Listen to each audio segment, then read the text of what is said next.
Hi, this is Nam from Easy Sunday Club. And it's Cathy. And today we're going to go through our YouTube revenue for the year 2021 and compare it to how much revenue we made from YouTube in 2020. Last year, we made a 2020 YouTube revenue recap video, and you can find a link to that below. It was important to just start to document our YouTube journey and the revenue journey, just because we want to continue to share that information for other people who are looking to grow their YouTube channel as well. Also, we wanted to kind of have it as a fun little artifact to see our progression over the years and how we continue to evolve for this channel, because it's been one of our most fun and rewarding channels, right? Yeah, and 2021 was the first full year we were monetized on this channel, so can't wait to share stats with you. So with that being said, the way that we're going to break up this conversation is I'm going to jump into the YouTube dashboards to show you what we see, and then for the years 2021 and 2020, and then from there we'll go and do a comparison on Excel. So let's jump into it. Okay, so here we go. This is our YouTube dashboard for 2021. So we're just going to focus on these main metrics here, which are views, watch time hours, subscribers, and estimated revenue. So for views, you can see that it was pretty consistent throughout the year, and we have 470,000 views, which is pretty good. For watch time hours, we have 37,000 watch time hours. If you convert it to years, it's 4 years. Yeah, it's 4 years worth of content or something like that, which is pretty crazy. For subscribers, compared to 2020, for the entire year, we increased our subscriber count by about 8,000, and we're currently over 12,000 subscribers in total. And our estimated revenue last year, just from YouTube ads, was 6,300. One thing to kind of see is that it usually peaks around the holidays, November, because that's when advertisers are trying to get in front of customers the most for holiday spending. There's usually a summer slump too in views and subscribers, and a little bit in revenue too. I noticed that under subscribers, we had a spike around May. And if I remember correctly, that was when my dragonfly watercolor tutorial went quote unquote viral. Yeah, it went viral because of Pinterest, right? Yes, yeah. Partially. And then it just fed into the YouTube algorithm and got recommended a lot more. So another thing about the watch time hours was we were increasing at the beginning of the year. It started to drop off as pandemic caseloads were lessening at the time and going into summer and people were going out. You know, this stuff is seasonal, right? If you're stuck at home, you're going to be watching YouTube more. If you're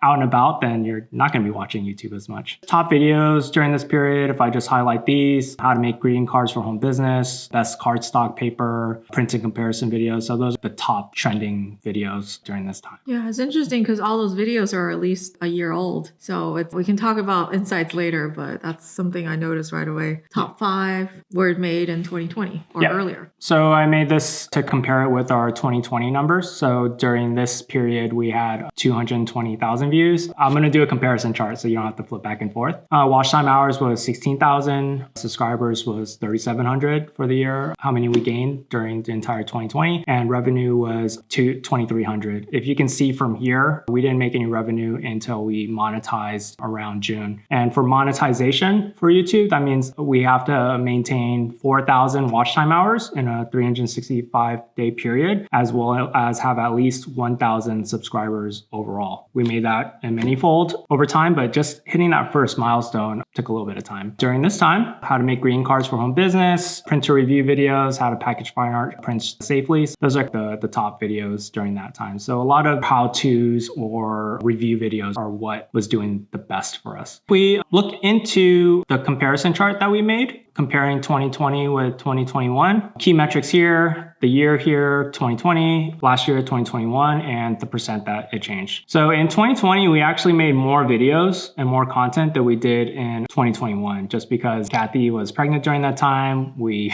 still am. Yeah, still am, by the way. Information. Yeah, we had less energy. So we actually decreased the number of videos we made by 21%. That did not mean that we stopped growing. From a subscriber count, we doubled our subscriber count. We doubled doubled our views. We doubled our watch time hours. For revenue per 1,000 views, that's what RPM means. That increased by 27%. So it went from $10.61 to $13.48. For cost per 1,000 views, this is how much YouTube charges advertisers to get their content in front of our videos. They charged advertisers $25 2020, 2021, it only went up by 4%. And then our cut out of that is the $13.48. And that's kind of like a partnership between us and YouTube because YouTube's hosting the videos and we're using its algorithm and advertising and things like that. So for revenue, we increased by almost triple, going from 2,300 to 6,300. Keep in mind, again, this is a full year revenue where we monetize halfway through the year in 2020. And we also included Amazon revenue this time, which I didn't include in our 2020 revenue recap video. The way that we make Amazon affiliate money is that we have these links that we list down whenever we do a review or we do a tutorial. And if people are interested, then they can click on that. And if they make a purchase from Amazon, then we get a bounty or a cut from that. Yeah, we do have a couple of other affiliate sources, but the majority of it last year came from Amazon. And the exciting thing from here is that we made about $1,700 from Amazon in 2020. But even with the supply chain issues, we still made $5K. We almost tripled it in 2021. So that was really exciting. And it's almost like as much as our YouTube revenue, which is pretty interesting as well. Or just like $1,200 less. Last thing is look at the total. So we made $4,000 in YouTube revenue in 2020, and we more than doubled that in 2021. So pretty exciting.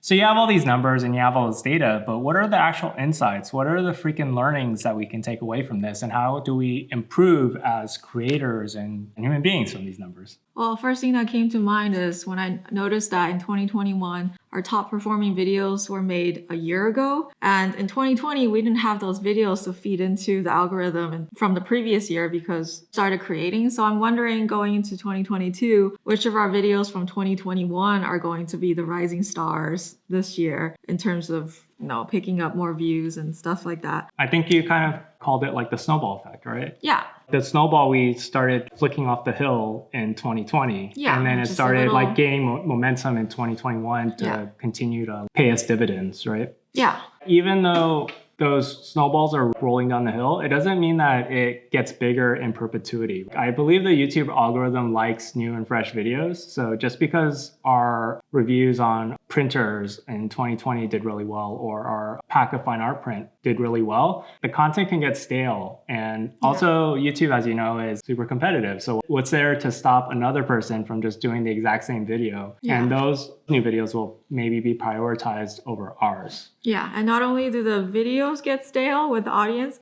sometimes they get stale with us, right? Because from a creative standpoint, we don't want to make 10 videos on printer just because those have been the best performing videos in the last 2 years. I know you're not in the mood to make them 5 more times this year. So we have to kind of push our own boundaries too. It's yes, on one hand, there's what our current audience wants based on what the numbers tell us, but also what do we want to experiment with that could attract more audience, but also still resonate with some of you still out there. Example of a video that I experimented with was the fair review. We did pros and cons from seller retailer perspective in 2020 for fair wholesale market. Yes, fair wholesale, online wholesale market. The idea came to me because I didn't see anything out there on YouTube. Then I made a follow-up in 2021 around June, I think.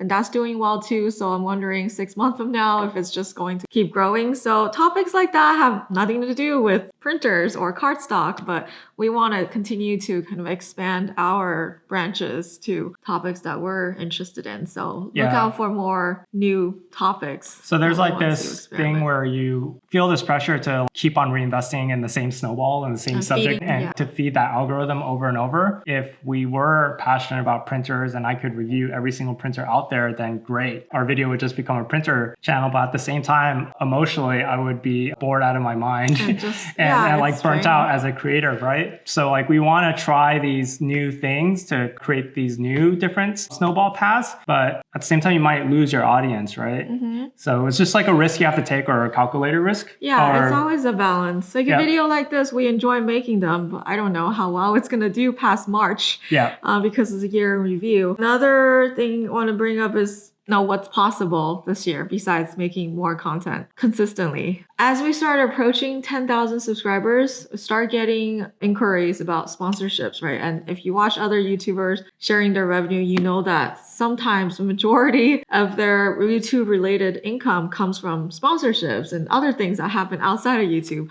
We've made the deliberate decision last year to not take on any sponsorship. I've actually been approached by one brand that's really reputable, but I feel like it's important for us now to focus on just the creative part of sharing our information and producing videos that are high quality and helpful, and not worry too much about maximizing revenue. Yeah, there's two other reasons probably why sponsorships might not be the right time. One, we have a trauma from corporate and being told what to do.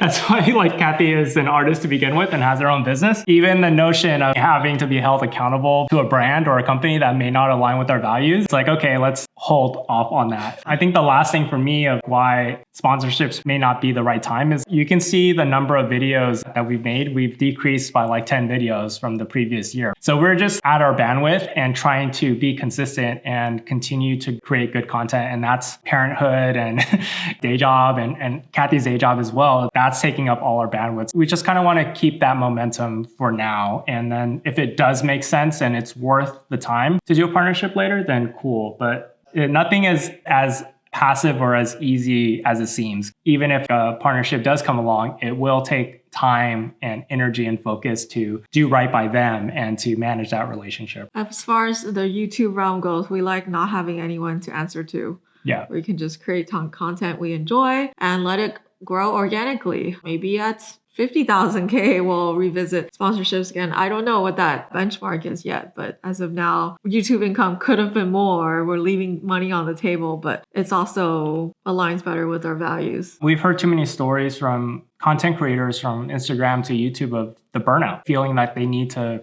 feed this algorithm and to do it for the likes and maintain this thing, this beast in this engine. And you lose the joy of it. And part of our philosophy is like, in order to keep this up, we have to keep it fun and sustainable, part of our values as well, where we're trying to be mindful of that. Looking to 2022, which we are like a little bit into, what do you think of how these numbers will go from there? To sum up what we've discussed, 2022 will try to continue to be consistent with putting out high quality content. Consistency for us may not be a video every Wednesday at 8 a.m., but it's just, you know, that we're putting out a video. We've put a lot of time into preparation and filming, and it's something that we have to do outside of other life responsibilities, because right now what we're getting paid from YouTube isn't going to pay for our living expenses. Secondly, I want to continue to experiment with new videos. I think one type of video that we want to start putting out more is just more of the mental health and emotional journey of owning a business, juggling being parents,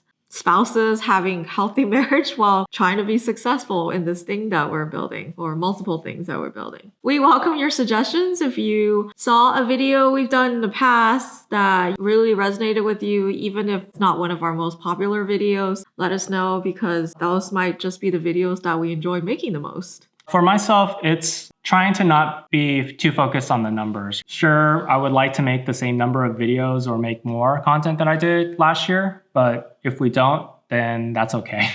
I just want to try our best and make sure that the videos that we do make align to our values and align to our audience. Sure, subscriber count and watch time hours, would love for them to double and triple and the revenue to follow, but also we know how viral things go. It goes viral and then those people are there for that one viral clip and then they don't really stick around. So maybe if we slowly are growing and acquiring subscribers along the way, maybe those ones are more organic and will stick around more. Let's see how sustainable this is, and if it is sustainable and is stuff that we really care about and our audience cares about, maybe that's better in the long run. And that's what I'm kind of interested in seeing. So that's it for now. Look forward to revisiting this subject in 2023. If you have any comments or suggestions, leave them down below. But if not, have a good day. Have a good year. Thank you. Bye.